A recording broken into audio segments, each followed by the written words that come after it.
नमस्कार। कार्तिक मास में आंवले की महिमा की कथा। कार्तिक मास के शुक्ल पक्ष की चतुर्दशी का नाम वैकुंठ चतुर्दशी है। इस दिन आंवले का पूजन किया जाना चाहिए। आंवले का वृक्ष सब पापों का नाश करने वाला है।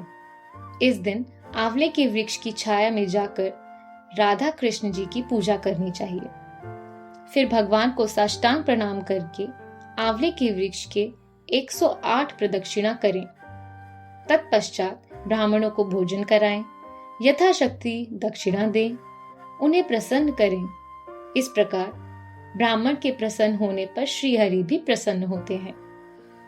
इस विषय में स्कंद पुराण में कथा है कि पूर्व काल में जब सारा संसार एक आरवड़ यानी एक महासागर के जल में निमग्न हो गया था, समस्त चराचर प्राणी नष्ट हो गए थे, उस समय देवाधिदेव सनातन ब्रह्मा जी अविनाशी पर ब्रह्म का जप करने लगे।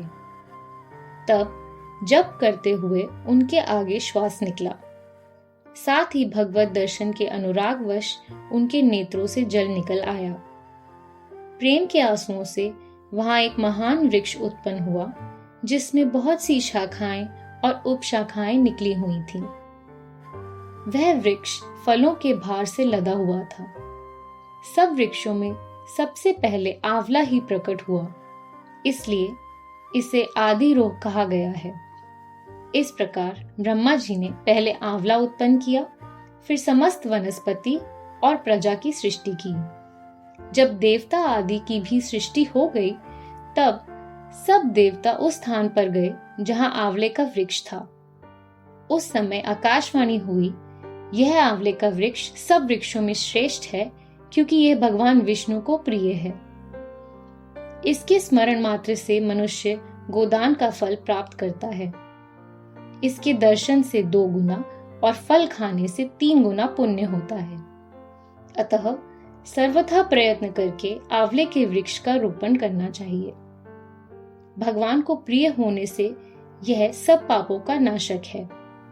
समस्त कामनाओं की सिद्धि के लिए भी आंवले के वृक्ष का पूजन उचित है। कार्तिक मास में सब प्रकार से यत्न करके आंवले की छाया में बैठकर श्री कृष्ण की प्रतिमा के सम्मुख कथा श्रवण करें। जो व्यक्ति कार्तिक में आंवले और तुलसी की माला धारण करता है, उसे अनंत पुण्य की प्राप्ति होती है।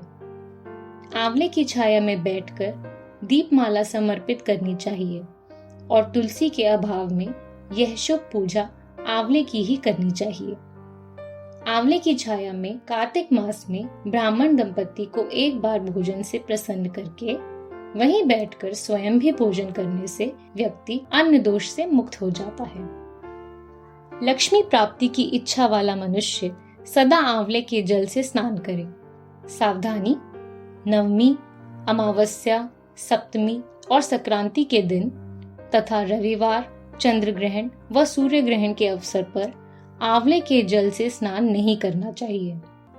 जो मनुष्य आंवले की छाया में बैठकर पिंड दान करता है, उसके पितर भगवान विष्णु के प्रसाद से मोक्ष को प्राप्त हो जाते हैं। जिसके शरीर की हड्डियां आंवले के जल से धोई जाती हैं, वह फिर गर्भवास में नहीं आता, यानी उसका पुनर्जन्म नहीं होता।